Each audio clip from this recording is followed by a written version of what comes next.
Hi, everybody. It's Craig. Welcome to Cutting the Crap with Shap. Thank you so much for checking out my podcast on YouTube and Spotify. If you haven't had a chance to subscribe, please do so. That's how the channel builds. And I've been really humbled by the amazing responses I've gotten.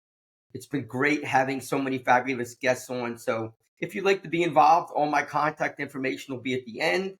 Love to have you on. It's all about sharing different voices and speaking about different voices. I have my friend Aaron Francis with us today. Shap, always So a pleasure. Thank you for inviting me. you got it, Aaron. So the reason I asked Aaron on is we're both longtime educators. A lot of times in the morning, I'll be coming into work at like 10 of 7, somewhere around that times. And a lot of times, Aaron will be coming in around the same time. We'll walk in together. And I don't know, we're just both talkers, so we'll stand outside the vice principal's office and just start talking about all kinds of stuff, like, education and wellness. But the main thing we generally talk about is we kind of get on this theme about how to make the world a better place. And that's a big part of this podcast anyway, is how do we make the world a better place? How do we become better people? Those things that people have been asking for a long time. Yep. So Aaron he's funny. He's funny and he's going to be able to share some really good insights. I'm sure he's going to get me laughing. Aaron, how you doing, brother? I'm doing great. Again, thank you for having me. Like, I agree with you. I enjoy our conversations in the morning when we first get started because it gets me on the right path to start the school day. So, puts me And they're puts me all, in a better mood. sometimes. Yeah, or sometimes it gets me fired up, depending on the subject matter. Right. We've covered the gamut of so many different things I can't even keep track of them all. Yes. Yes. So why don't we start with this? Tell me a word to describe you. Real. What you see is what you get. I don't in the classroom, I'll have students say to me, Mr. Francis, how are you outside of school? Like, are you like this? I said, look, this is it. I'm not somebody who pretends to be something that I'm not. And some people, unfortunately, there are some people out there who don't like that. And I'm sorry. I'm not going to apologize for who I am, but if you're going to ask me something, I'm going to tell you. And I think my students especially respond to that because they like the fact that, if you're going to ask me a question, I'm going to give you an answer. Now, I'm not looking to hurt anybody's feelings. I'm not looking to ruin anybody's self-esteem. That's not what I'm saying. If you're going to ask me a question, you're going to get an honest answer. You're going to get, and I learned that from a very good friend of mine who I met my first year in high school, and we're still friends today. I'm godfather to his son. But he was like that at a very, very early age, and I respected that, and I just felt like that's the way people should be. More people should be like that because I just you look around and you see a lot of pretenders. You see a lot of people putting up fronts, and it's like, why? And I tell my kids, it's better to have 3 or 4 really good friends that are loyal and know who you are and accept who you are no matter what than 30 people who want you to be something that you're not. Yeah. I So, mean, I mean, you're and talking about. that's Go so on. that's like you said what's the one word, and I think it's real because I've lost some friends who, I said to them, look, I'm going to be honest with you, and I would say A, B, and C, and they didn't like it, and you know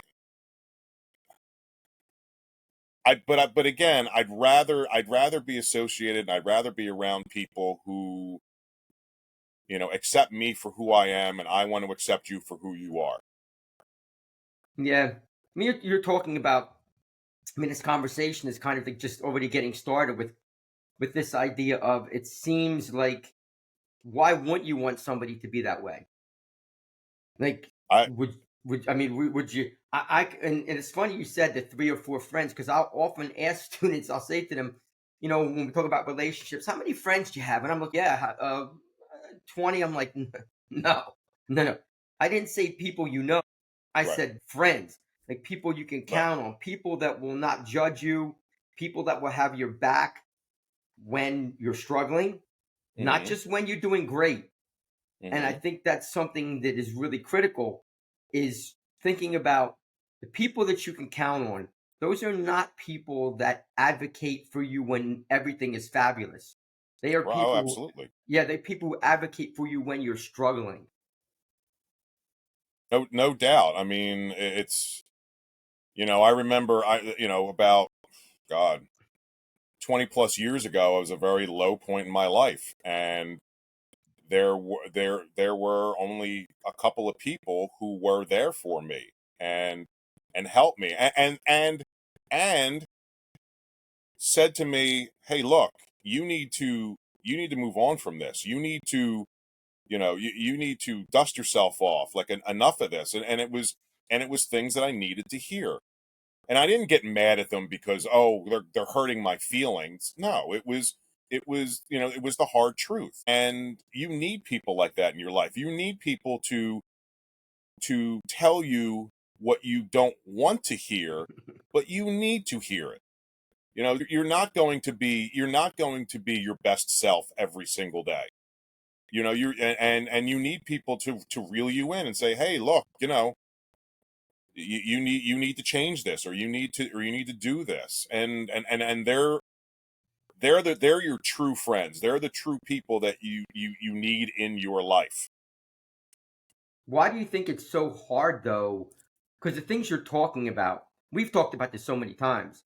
Like I think my own kids will say, my children will say like that, you're so blunt. And my comment will just be, well, what would you like me to be? Like if you ask me a question, I'm going to give you an answer. And the answer I give you is going to be done out of love and respect and kindness. You just might not like it. And that can be hard because we tend to kind of like people oftentimes want to hear what they want to hear, not what's really true and what's for the betterment of themselves. I don't know. My kids always make fun of me because they're like, "Oh, Dad, you always say this generation, this generation." But I watch my students talk to each other, and I remember when I was in high school. I mean, you and I are close to the same age. Mhm.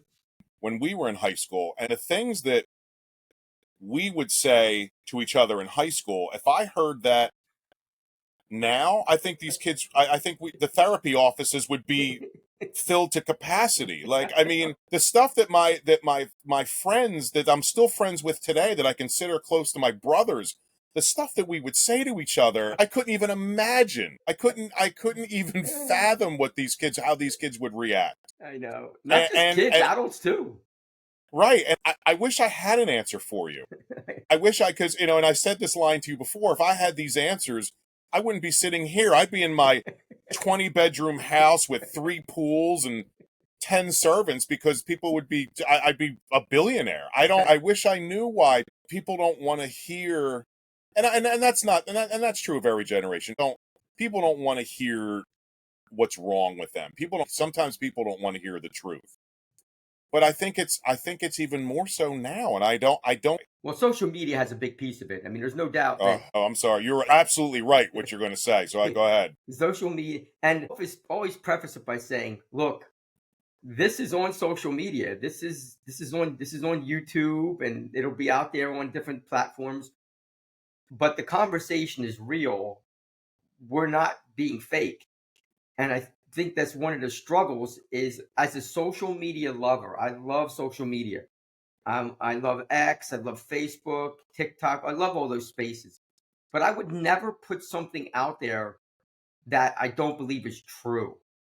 I think what No, happens a lot of times is that, and I say this as a fitness guy, and I'll say to younger people, when is the last time you saw a fitness influencer rolling out of their bed with the pajamas on? You never see it. All you ever see them is when they're jacked and ripped and pumped, because that is what sells. That's what people want to Sure. see. They don't want to see the real stuff, the stuff that's really critical, seeing a person not at their best.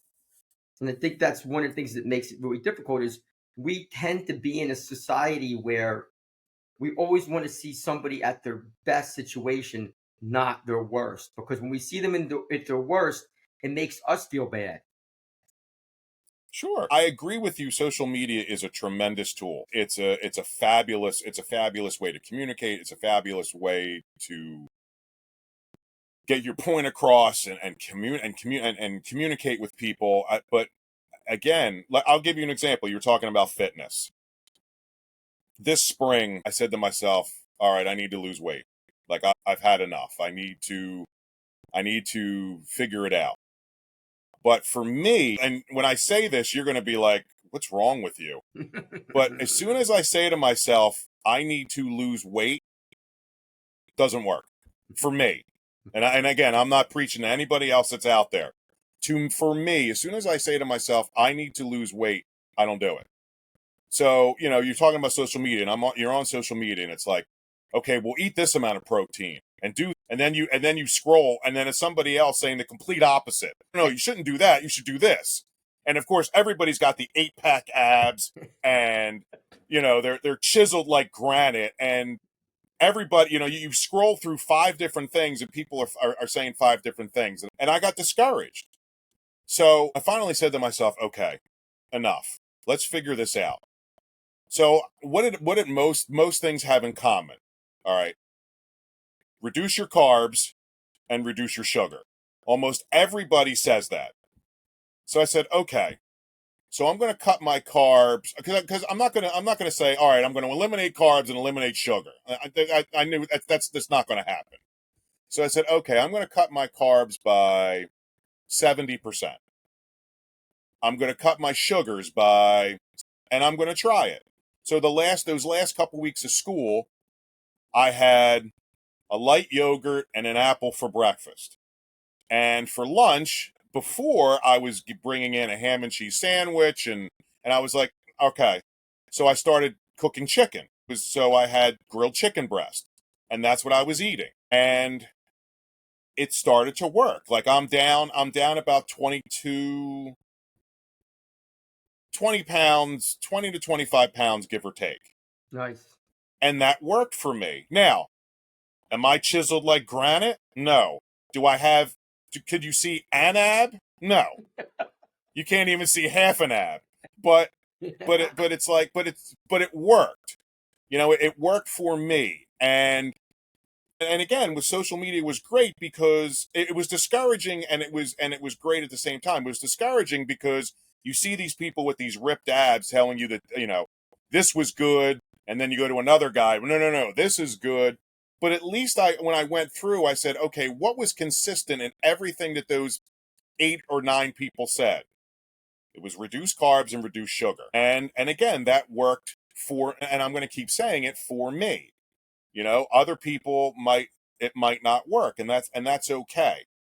So I get what you're saying about how great social media is, but again, sometimes social media can be frustrating because, like you said, you have these fitness guys who are shredded, and you don't see them eating a piece of pizza, or you don't see them eating a bowl of ice cream. You'll see them eating broccoli and eggs, and you think that's all they're eating. So yeah, I see what you were saying. Well, there's also, I think, everybody's looking for the quick fix, Yeah. Everybody. I'll say this, and this is not just in fitness. This is just in life in general. Do you know I just had Judy Mabinet on? Remember, Oh, she's awesome. her podcast was amazing, but she really talked about stuff that I'm actually going to quote her. She talked about showing up, and what she meant by that is, like, you got to show up.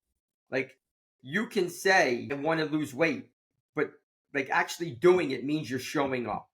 Like, Hmm. you got to put yourself out there. And an important point is there's not a one size fits all approach. There's really not. And I'll No, say it I from learned this, that the hard way. there's not. And it doesn't matter what the concept is, whether it's fitness or nutrition or mental health or whatever we wanted to talk about. What might work great for me might be the worst thing for you. Hmm. But you have to be willing to try to find what that thing is. Like if I try to find something that works for me and it doesn't work and I stop and then I say, well, that didn't work, I stop showing up. I got to put Hmm. myself out there more than just the one time. And of course that relates to how important something is to you. Like knowing you, knowing who you are, if you put your mind to losing weight, you'll lose weight because Hmm. that's just who you are. Hmm. For some people, it's not like that. It's more than just that. They have to find a path that's going to work for them. No, you're absolutely right, and you actually touched on something that we could talk about for days. Being afraid to fail. Mhm. It's okay to try something and it not work.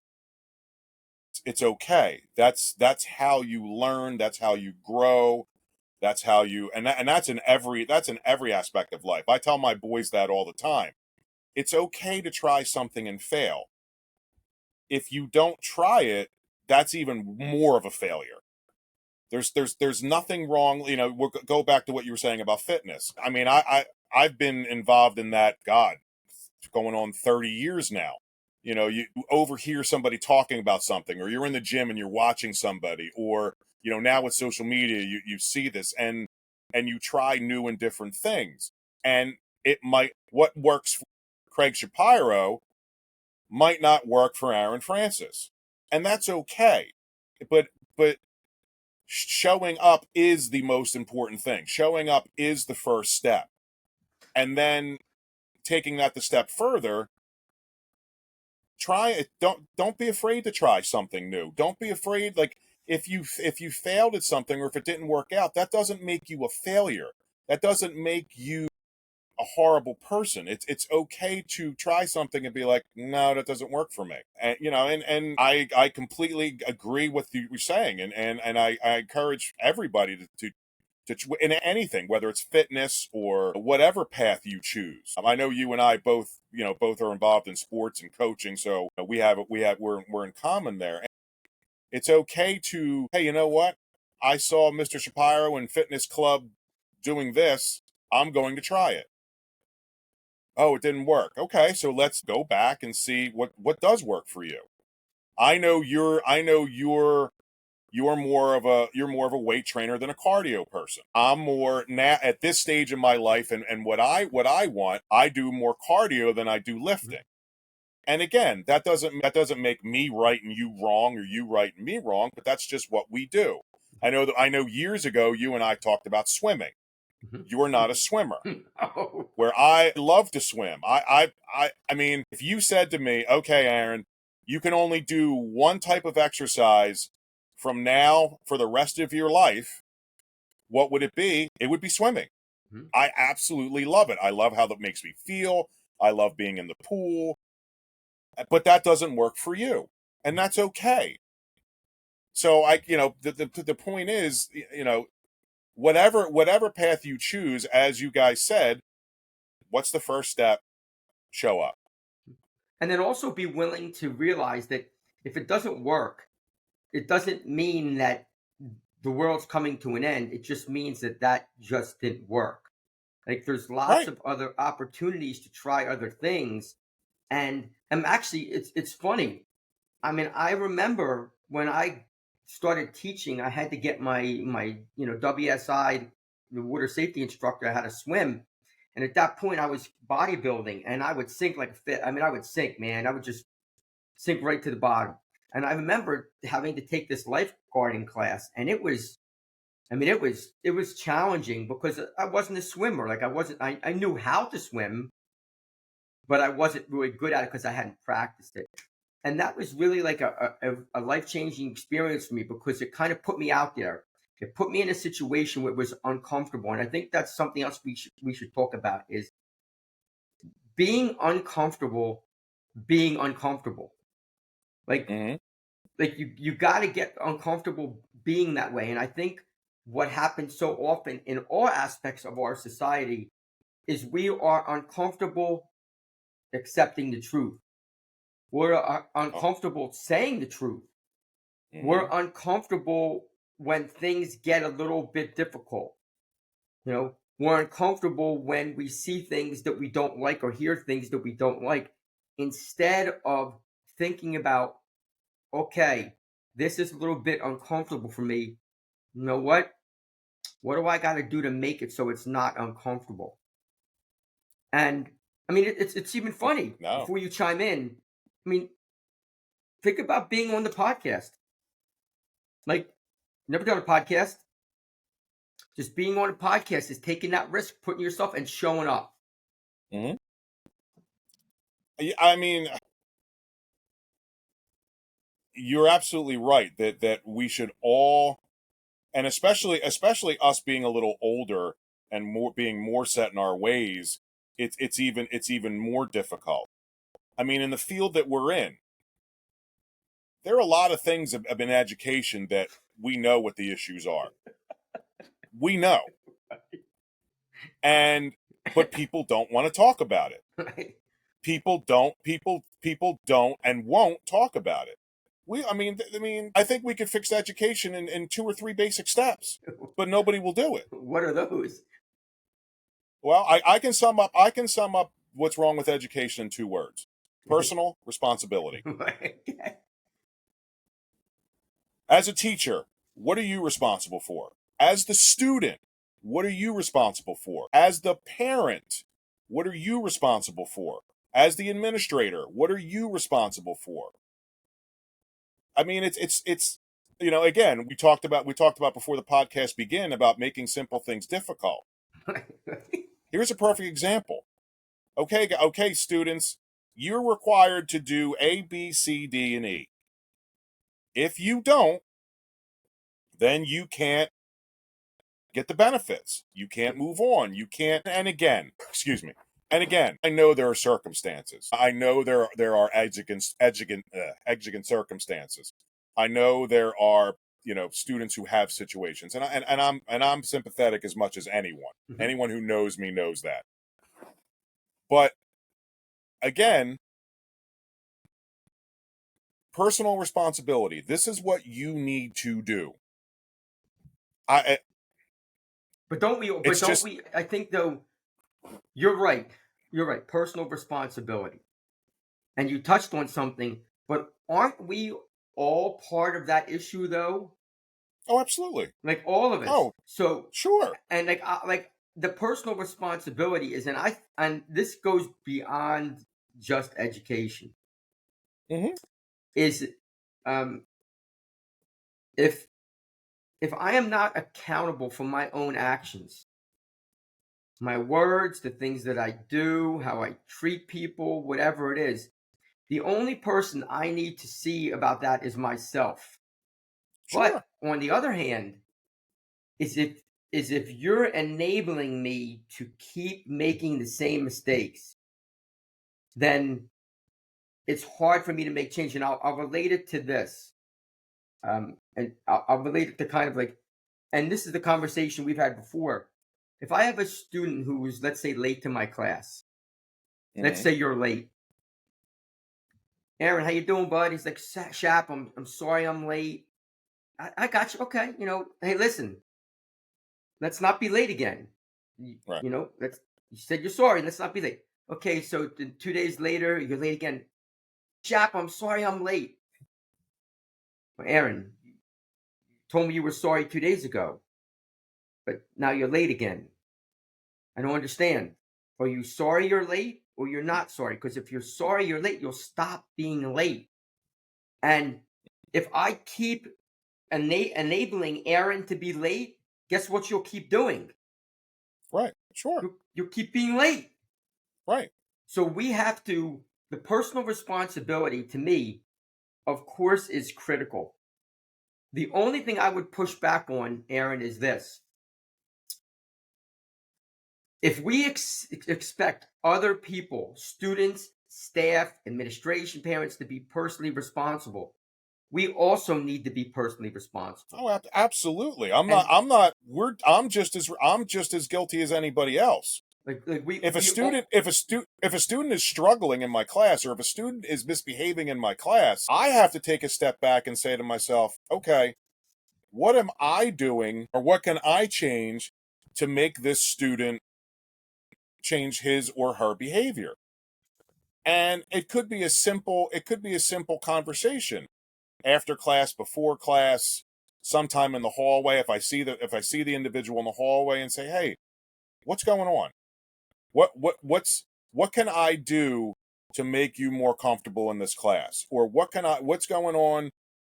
And it could be a wide range of things. Mhm. It could be something going on at home. It could be the fact that, I mean, I've had students say to me, "Mr. Francis, the first 3 weeks in class, I was afraid."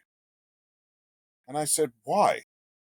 And they said, "Because of, because of my voice, because of my presence, Mhm. because I am so blunt, because I am so, what you see is what you get." That might work for 70% of the class, but there's 30% that's uncomfortable with that. There's 30% that might not be used to that, and might not thrive in a classroom in that setting. Okay. So like you said, I need to figure out, if I'm truly a good teacher and I truly care about my students, I have to say to myself, okay, excuse me, what can I do?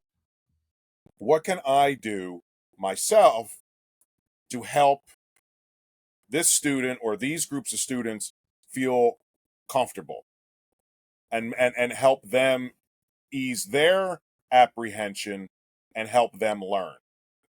So no, you're absolutely right. I'm not putting the blame. I'm not putting anything on other students. I'm just as responsible as anybody else.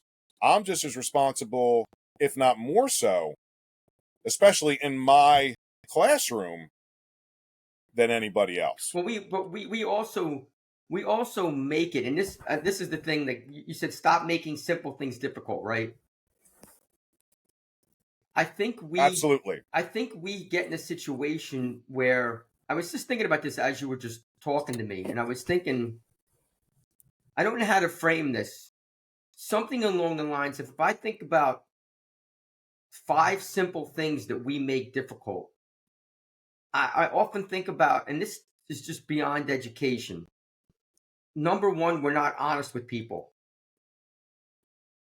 Number two, we're not honest with ourselves. Hmm. Number three, we're unwilling, oftentimes, to put ourselves out there to show up. Hmm. Number four, we're afraid of being judged. Hmm. And number five, it's this idea that everything needs to be perfect all of the time. Yeah. You said with, so you used the example, the perfect example with social media, with the fitness guys. They're always at their perfect body weight. They're always they're oiled up. They're putting themselves out there as absolutely perfect. So we look at ourselves and was like, well, I don't look like that. Like, how am I going to put myself out there when I don't look like that? I look like this.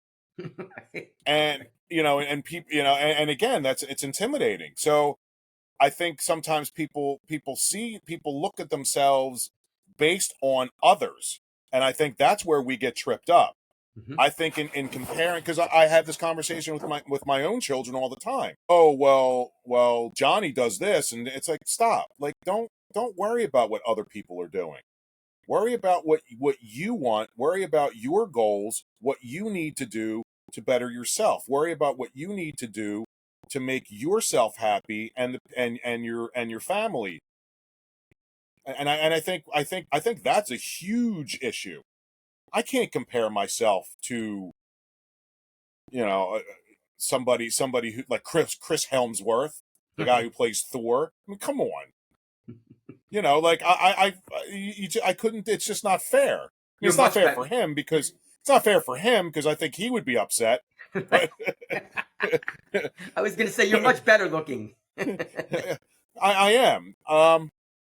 But I mean, and I think that's what people need to stop doing. People need to stop looking at others and be like, oh, well, I'm not like him, so how can I do that if I'm not at his level or her level? No, you got to do increments based on your abilities and your talents. Yeah, that's kind of So like it's kind of like I think it's okay to be inspired by people. And I don't think there's anything mhm, wrong with having somebody who inspires you. I think that's a good thing. sure. As long as you're not trying to emulate them. Mhm, There are people that I see that I respect and admire a lot, but I mhm, don't try to be them. I try to look at the qualities that they have and say, do I have these qualities or these things that I myself can do? I'm not trying to be the best Aaron Francis. I'm trying to be the best Craig Shapiro. And that goes back to kind of what you were saying of stop trying to copy what other people are doing and instead focus on being your best self. well, right, because it's unfair. It's unfair to compare yourself to someone else because they have different experiences. They have different backgrounds. They have different opportunities that you may or may not have had. And sometimes the person you want to try to emulate, you only see their best self. Right. You don't see, well, I'll give you a perfect example. I was a huge baseball fan growing up, and nobody played the game better than Pete Rose. Oh, yeah. His enthusiasm, his everything, but you take him outside of of the diamond of the field, and he's one of the worst human beings on the planet. I mean, so again, if I said to myself I wanted to be like Pete Rose, people would look at me like, "What's wrong with you?" It's like, Right. no, it's not. I don't want to be. I want to be like Pete Rose is on the field. I want to be able to have that enthusiasm and be able to play every single play like it's my last. So I see what you're saying is like, yeah, okay, you want to emulate a person for certain qualities, Hmm. but you don't want to be that person because you have no idea what that person is outside of any a particular field or a particular. Yeah. My God, if I wanted to be like Pete Rose, I'd be alone and in prison or probably who knows where. Right. Well, that's the situation where you're seeing people on the baseball field at their best. You're seeing Charlie Hustle. You're seeing somebody Hmm. who's giving it their all and being a leader and doing all those things because that's just what you see in that moment. It's something I would really encourage people to think deeply about is the broader picture. So I don't have any problem saying this is that Aaron and I, what you see here on the podcast is what it is. Like Right? this is what it is. It's not. There's no facade. It's not like No. you see this and then you look someplace else and like, oh boy, that's not what I'm used to seeing. No, this is it. We're having an honest conversation about how to make the world a better place and how to simplify things in ways that we hope most people can do, but also Hmm. realize that there is no. I'm going to come back to the fitness piece real quick. And for those of you who maybe are new to watching the podcast, fitness is my passion. It's my thing. I've been involved in the fitness field as a teacher, as a coach, as a somebody who competes for a very long time. Nothing is more frustrating to me in the fitness field or the wellness field when I see and hear 5 million solutions to this problem. And what I mean by that is there are some very simple steps that will work for the vast majority of people. And I'll just relate it to what Aaron said. When it comes to nutrition, if you are trying to lose weight, I can give you one tip right now: cut out your excess sugar. I didn't even say carbs, I said cut out your excess sugar. If you're trying to get stronger, pick up some weights. If you're trying to get better endurance, do some type of cardiovascular exercise. If you are trying to feel better about yourself, get away from toxic people. Hmm. Surround yourself with people that make you feel good about who you are. Not fake. You don't want to be around people that are blowing you up, even though you don't deserve it. But you want to be around people like I have no problem saying like I'm having Aaron's on. Why am I having him on? Because he's a good man. It's simple. He's a good man. We talk enough. I respect him. Hey, I'll say it again. I respect him. That's why he's on. That's simple. We so caught up with making things so much more complex because they seem sexy. Well, you got to do A, B, C, D, E, F, G. No, start at A. Do A. Cut out your sugar. B. Get away from toxic people. C. Give yourself praise when you do something well. Those are common themes to help build success. I there's nothing really I can respond to that because it's absolutely right. I mean, it's very simple. And again, back to my own personal thing. When I said to myself, I need to lose weight, my mind just says no. And I struggled with that for a very long time. But so I said to myself, just like you said, okay, what do I need to do? So I need to change my eating habits. Cut the sugar, cut the carbs, and that helped. And again, it was me not following my own mantra about making simple things difficult. Mhm. And it took me to realize that, well, wait a minute, why am I making this more difficult than it has to be? Okay, cut out the sugar. Okay, all right, now let's cut out the carbs. Okay, Well, that, and it worked. well that And goes back. and now I have a long, long, long, long way to go, but I started, and I think that's what people need to realize, that you're not going to say, I'm going to diet, and all of a sudden you're going to wake up and you're going to be 40 pounds lighter, and you're going to Right, have ripped abs. Like, it's not going to happen. Like, right. I don't, you it's just, and I hate the people who are listening out there. I'm sorry that I burst your bubble there, but it's just not.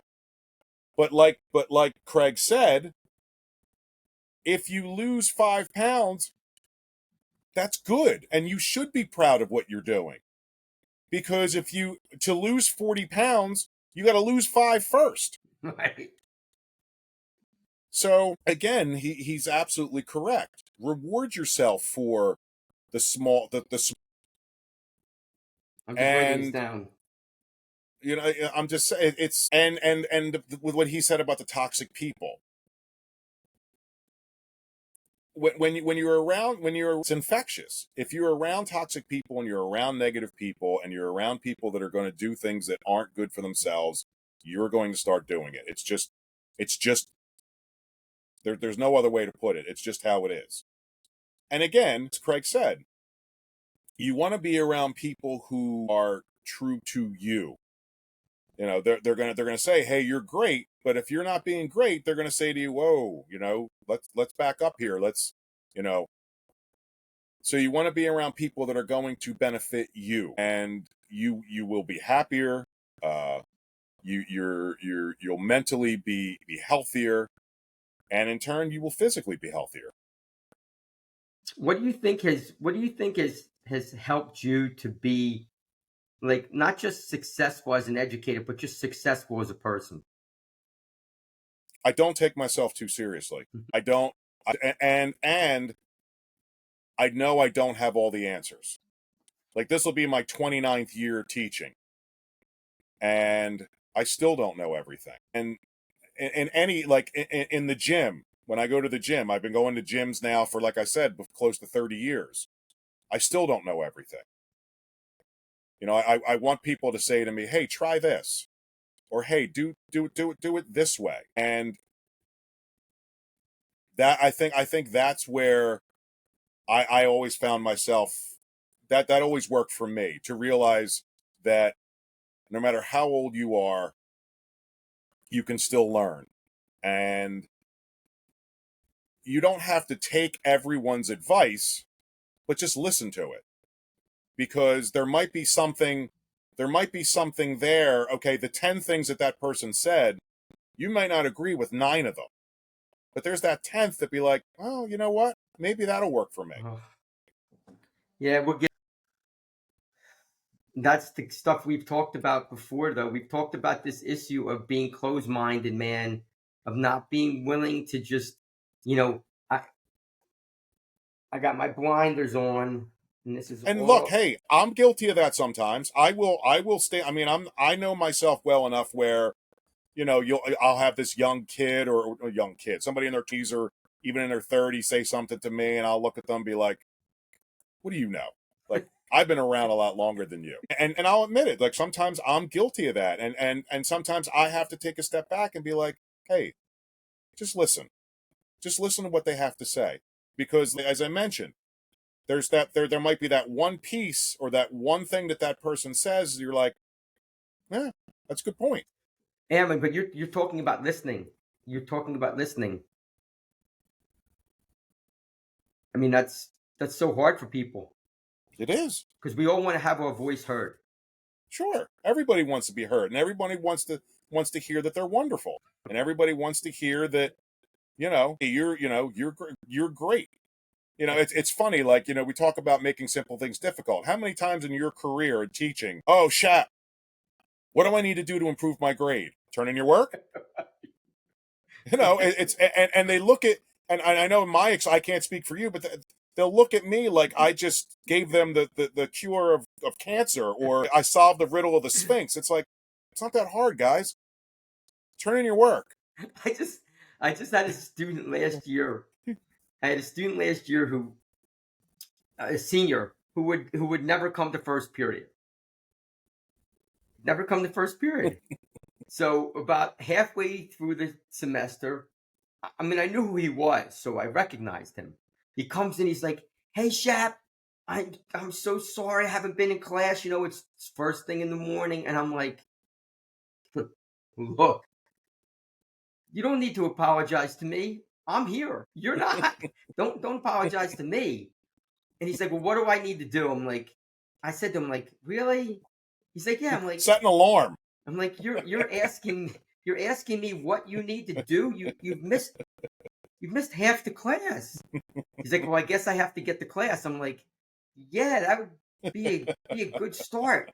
And I was thinking to myself, like, talk about making this simple things difficult. Just come to class, like, get to class. And again, that's kind of like one of the things you said that I thought was really important is we need to be. Actually, this is I was going to ask you this on a scale of 1 to 10. How confident would you say you are in yourself? Most of the time, like, I'm not talking about picking the one moment or the one time that you're doing horrible, but just in general. 7. Okay. So 7. think about if you were a 4. Yeah. Think about it. Do you Mhm. really believe, Aaron, if you were a 4, you'd be willing to take those risks? No, of course not. I don't. Sometimes I'm afraid to take those risks, even at a 7. Exactly. I think even people who are at a 9 Mhm. would struggle in taking some risks. Now they would be willing to take more risks, but they would be even people who have a lot of self confidence would be afraid. So, like you said, somebody at a 4, absolutely. But And that's again, take small steps, like that student. Set an alarm. Everybody has their phones. Set an alarm. If one alarm doesn't work, set 2 alarms. Or have one of your friends call you, or pay your brother to kick you in the butt to get you, or pour water on your head, or something. The risks that people have to take don't have to be huge. You don't have to jump out of a plane without a parachute. Like, it's not, the risks that you take can be small. but you have to You know, want to. I'm going to talk to one new person a day, or I'm going to say hello to someone that I don't know. Like it could be something. It could be something very, very small. But you have Like to be willing to do that, though. sure. Oh, absolutely. Like But whenever I, again, I think when you say, I think if people who are out there listening, when you say take risks, people get scared because they're like, well, Craig must mean it's the risk must be something something huge. right, No, you just try something, do something different. Just instead of waking up at 7:30, wake up at 7:15. I mean, it could be something. It could be something so minor. Instead of being on, here's something that I stopped doing. I stopped going. I stopped going on Facebook for 3 weeks hmm because it was just stuff that I just didn't want to look at because it was just there were so many negative things and so many things that I just didn't want to see. I'm like, you know what? I'm going to give it a break. Did I eliminate it? No, because there's stuff on Facebook that I like. So it does when you say take risks, I'm going to chime in and be like, these risks don't have to be anything monumental. hmm Like that student. Oh, what do I need to do well? Show up. right, When I say an assignment is due on Tuesday, maybe turn it in on Tuesday. right. I Yeah, mean, I know for go ahead. I think the struggle though is the things that you and I are talking about. They seem so simplistic. Like I'll talk about this student who's coming late to class, right? I'm sure that that student knew to set an alarm. I'm sure about that. But it wasn't, for whatever reason, important enough for to do it. Like whatever it is, when you decide, so you decided you wanted to lose weight. Is that the first time in your life you wanted to lose weight? No, Exactly. no. But what happens is there's a million things that we want to do. Lots of things. We all want to do certain things. I am the biggest believer, and I hope this really resonates with people, is in order to do something, you have to do something. Hmm? You have to get started with it. And it has to be important enough for you to get started. Some people are very, very self motivated. They can say, hey, I want to do this, and they do it. Hmm. That's just them. Like I can tell you, for me personally, that is me to a T. I am very much the kind of person that if I say I'm going to do something, I just do it. Hmm. I'm not going to say I don't worry about the consequences. I will say that I'll start something and then I'll start reflecting on it and see what I can do better at it. But I'm not afraid of what will happen if it doesn't work or if somebody doesn't like it. I don't worry about that. That goes back to the confidence piece as well. But you have to, not only do you have to show up, I like to say show up small. Put yourself out there a little bit. A little bit. So the risk that you're taking is not so, like as Aaron said, big. It's a small thing. So if it comes to, let's say, if it comes to say maybe meeting new people, here's a great thing. Like if you walk into a room and you don't know a lot of people, good morning, Aaron. Hi, Aaron. You you're not losing a lot. You don't know the person anyway. The worst that they could say is nothing, but you're not losing a lot. You didn't know them. So instead Right. of talking to 50 people, talk to one. Hmm. If you're trying to lose weight, don't cut out every bit of sugar, cut out the Pop Tarts. If you're trying to get stronger, you know, do something at home before you go to the gym. Whatever it is. Push-ups. Yes. Yeah. And if you can't do push-ups, do wall push-ups. Do Yep. something. Do something that's going to get you started. Hmm. Something. Otherwise, you're back again hearing the same thing again over and over again. It's the I gotta syndrome. I gotta do this. I gotta do this. I gotta do this. And then after the 10th time, you're still saying I gotta. Stop with the Hmm. I gotta. Start doing. Hmm. Yeah. And again, it's just little things. Start like you said. Show up small. That in anything, any goal you want to set. I want to read a book. Okay, so read 2 or 3 pages. Right. If you don't feel like looking at a book, Get it on audiobook and listen to the book. Just do something.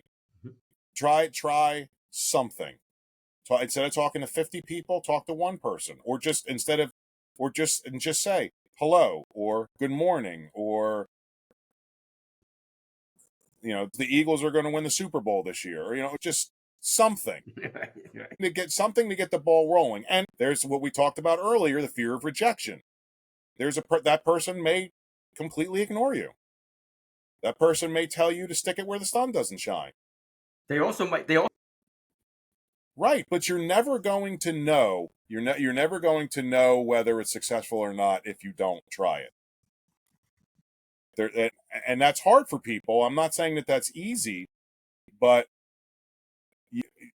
it's okay to try and fail, because the worst failure, with a failure that's 100 times worse, is not trying at all. I was looking before we kind of wrap up. Tell me a few things you're proud of. I'm proud of my two boys. They are nice kids who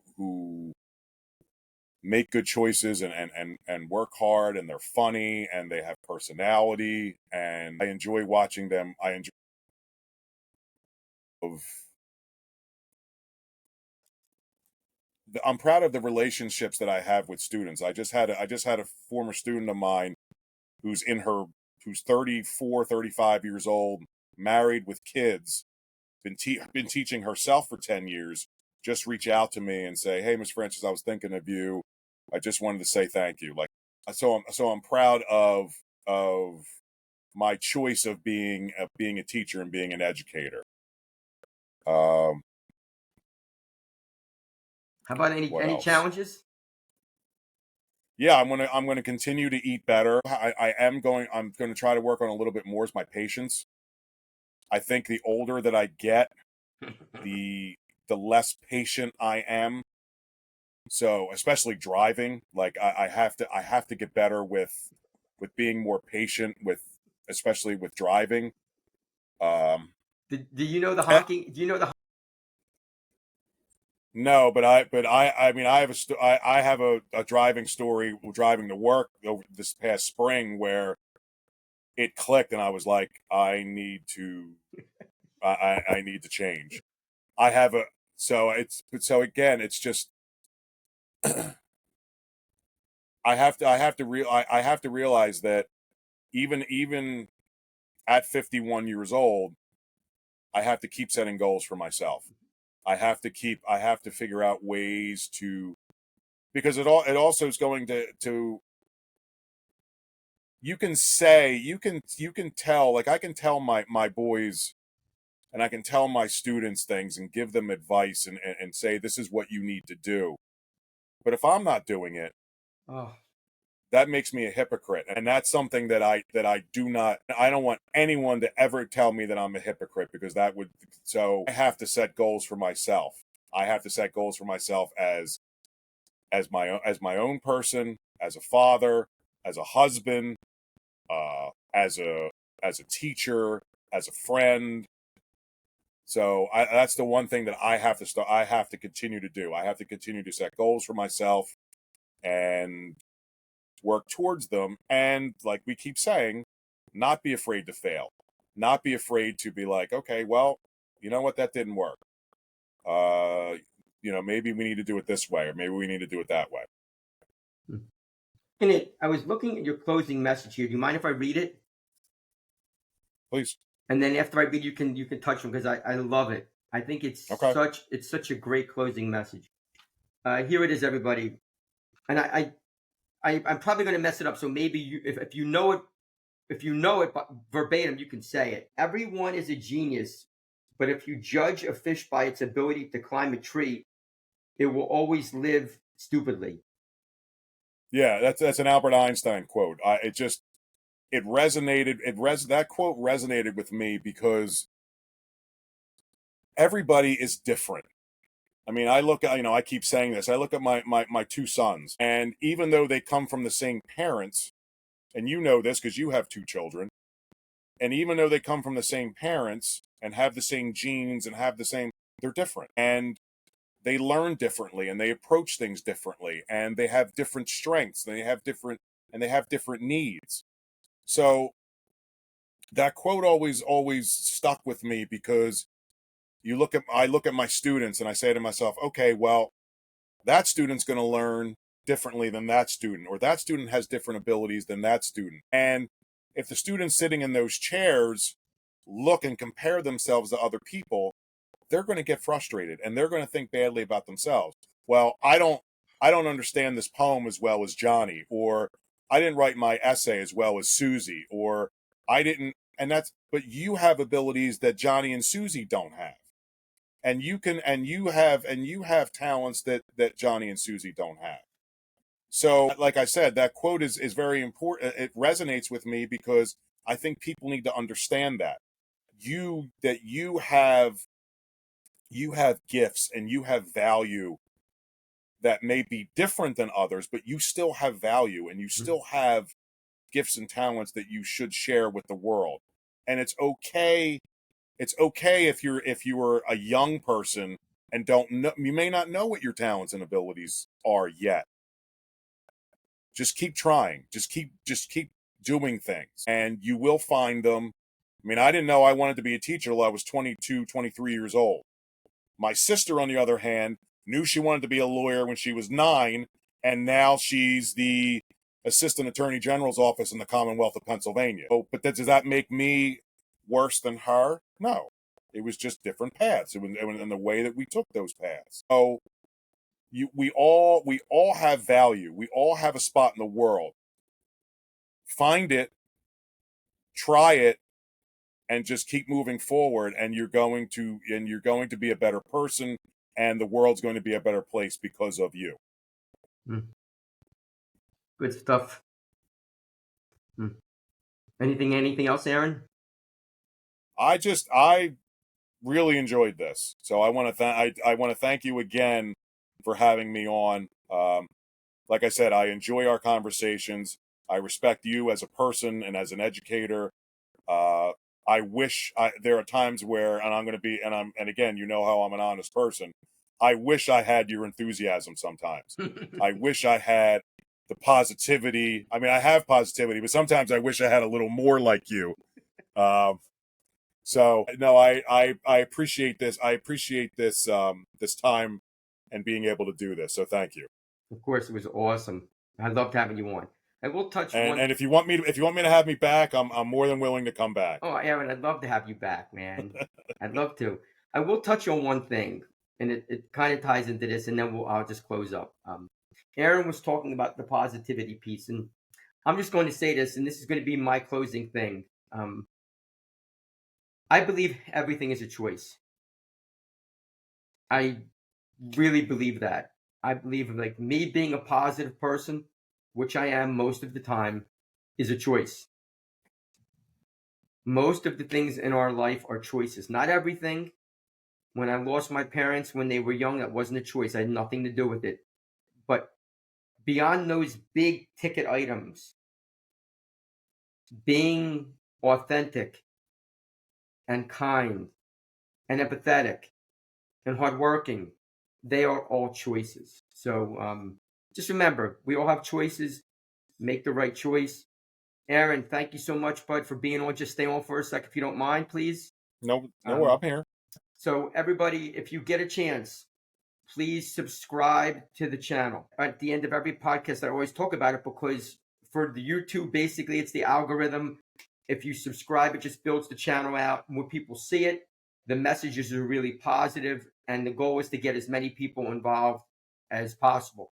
If you'd like to be on the podcast, please reach out to me. My contact information is at the end. You can just reach out to me and say, hey, Craig, I'd love to be on the podcast. And I basically will take anybody because I think having authentic, unique, different voices is critical. It can't be just one voice. It needs to be multiple voices together. As we always say, thank you for being awesome. We appreciate you. Put yourself out there.